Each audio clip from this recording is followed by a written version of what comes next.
Hello. Hello. Yeah, Tom is in the house. Yeah. And the Fryette Power Station is in the house. Sure you know it, heard about it. I think a long time on the market, but I said,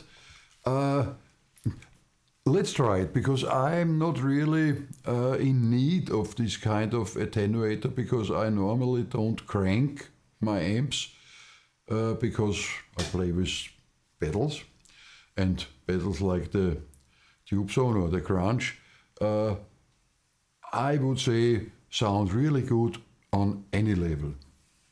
But a little bit better, sure, it's getting better when the amp begins to speak, which means sometimes too loud for stage level. So let's try this. What is the level now? It's 10 o'clock on a 100 watt Jimi Hendrix GTM 45-100 is very loud for today's standard.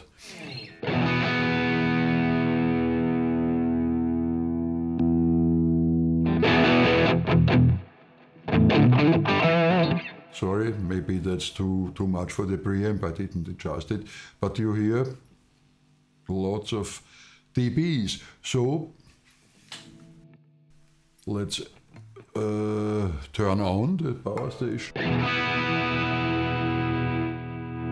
And you see,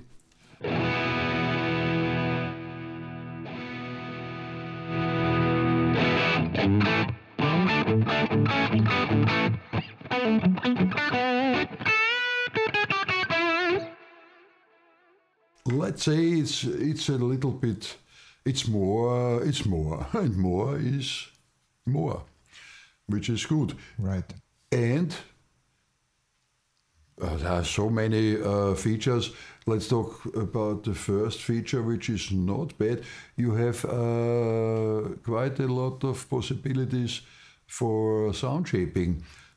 For instance, these little switches which deliver bottom and high end shaping. Let's put them from, now they are flat. Middle position.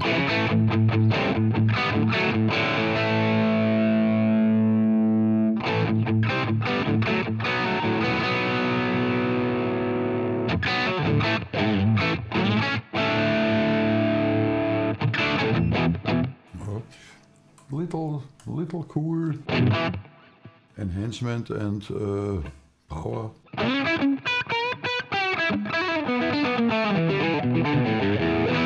And you have presence and depth on two. No.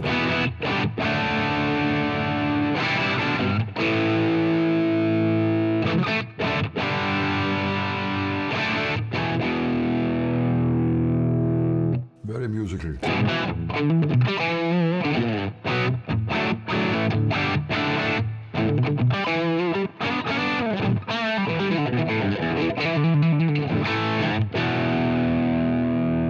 Okay, flat again. And it's not only attenuator, it's also a power amp, because there are two 6L6 tubes inside, and so second, very, very nice way of using it.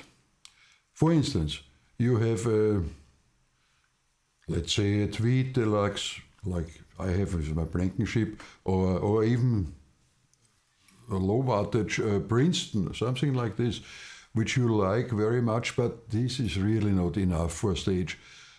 Connected with this, even with the built-in speaker, if it's a strong one, you have 50 watt.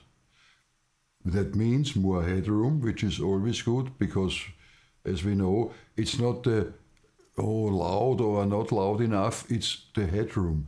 If you have a 20 watt amp like the Tweed Deluxe or even the Deluxe Reverb, 18 watt, it's not really, you can't say it's not loud enough, but there is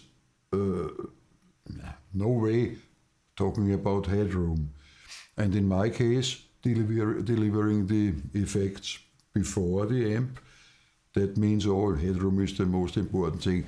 But if the amp is cranked, you have also a send and return in the power station, which means you can use the amp cranked or crunchy and use the effects, reverb or delay, in the effect loop of the power station. Perfect.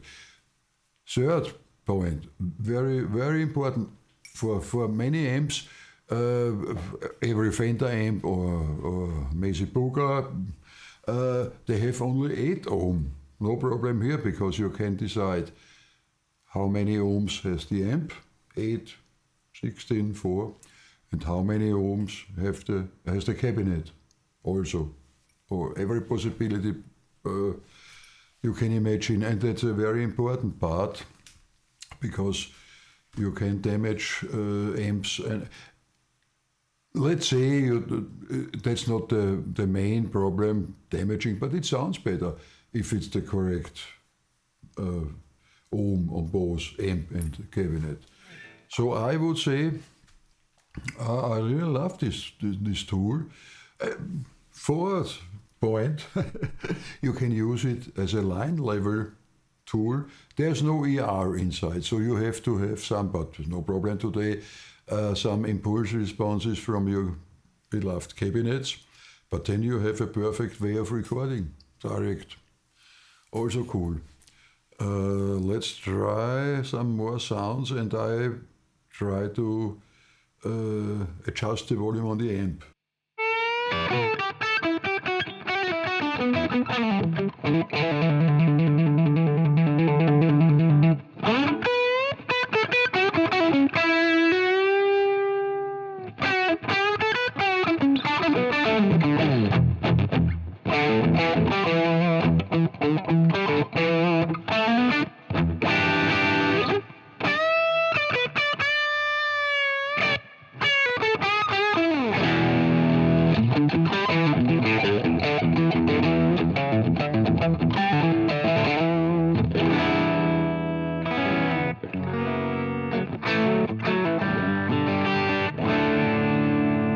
Let's try it really without tube zone, which means only amp.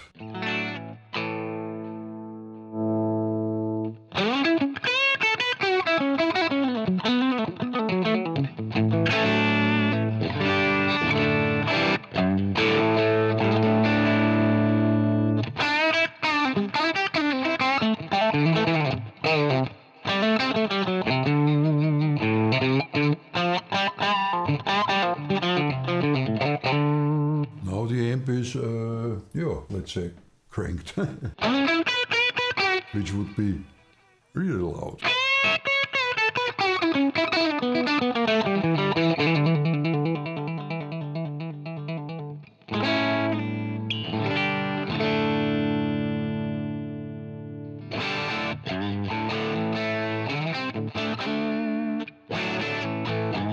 And boost it with the clone.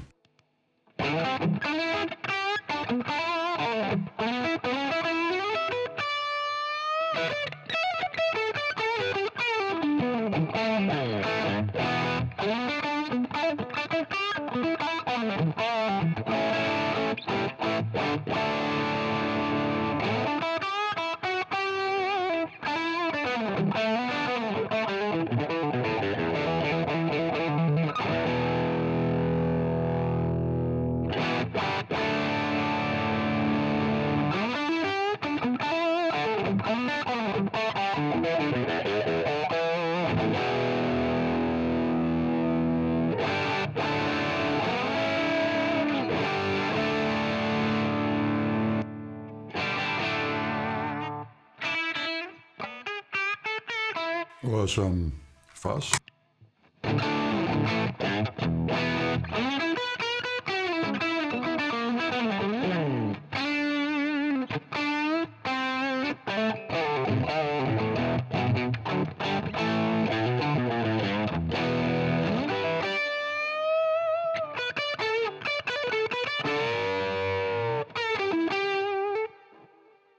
Yeah, this opens up a whole new world because, as I tell you always,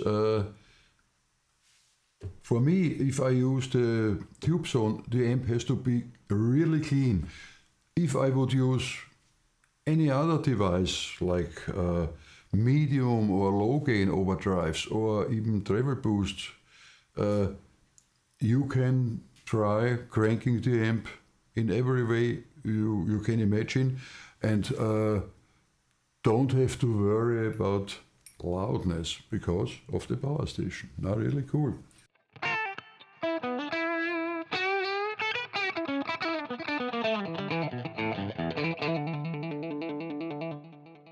And as I mentioned before, I think I like also the sound with the tube zone or the heavy distortion better when the amp is a little bit working. Everything on, let's say, noon, bass 0.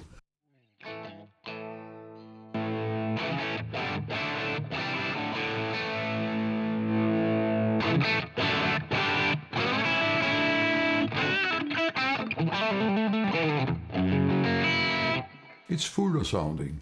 That's the big difference. If I would use the amp without anything, any attenuation, I would say no chance more than 8 o'clock or 9 o'clock. And that's okay with the amp without a bright cap, that's good, but it's a little bit thinner.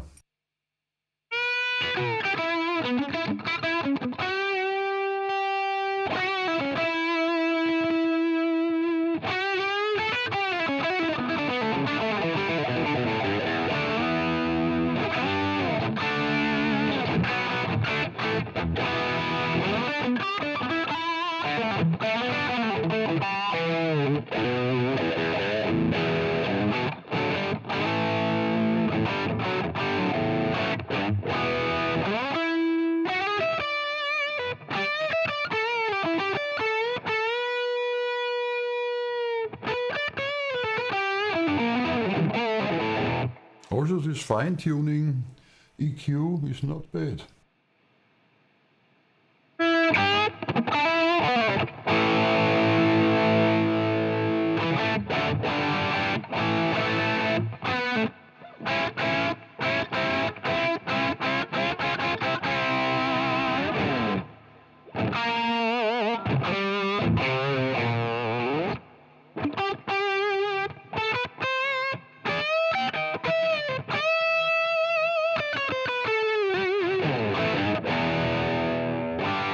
Really cool, I have to say.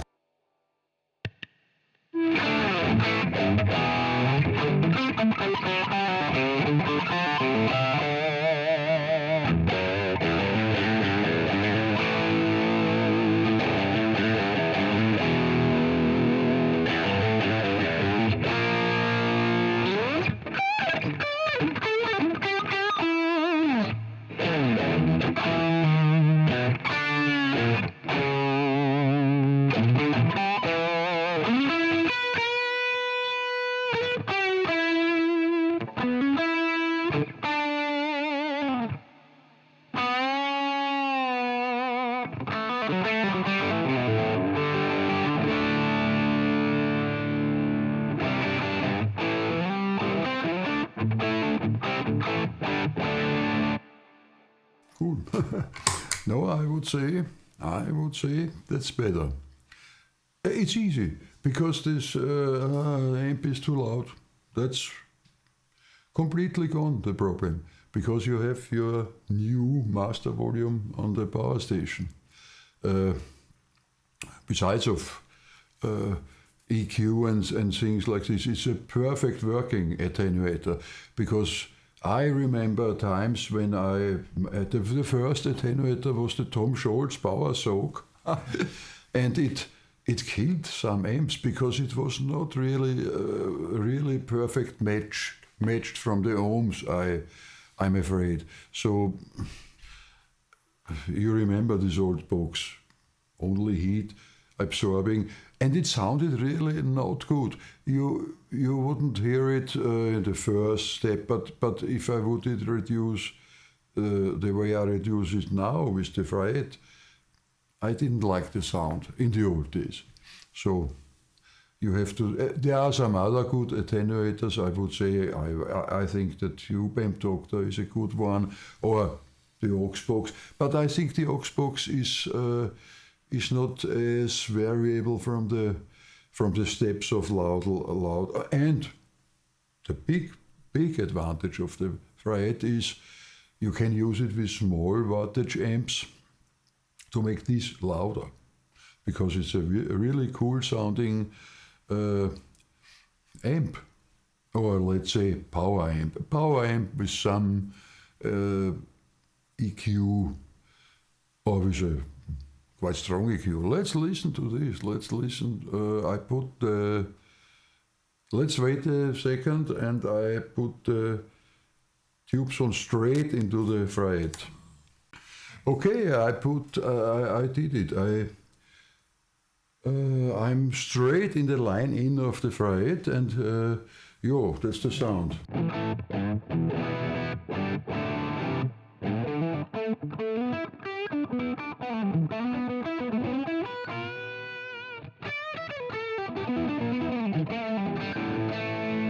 Okay, now I can use the EQ.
Not bad at all. Can you play off the flute? Uh, That means 20 minutes are gone.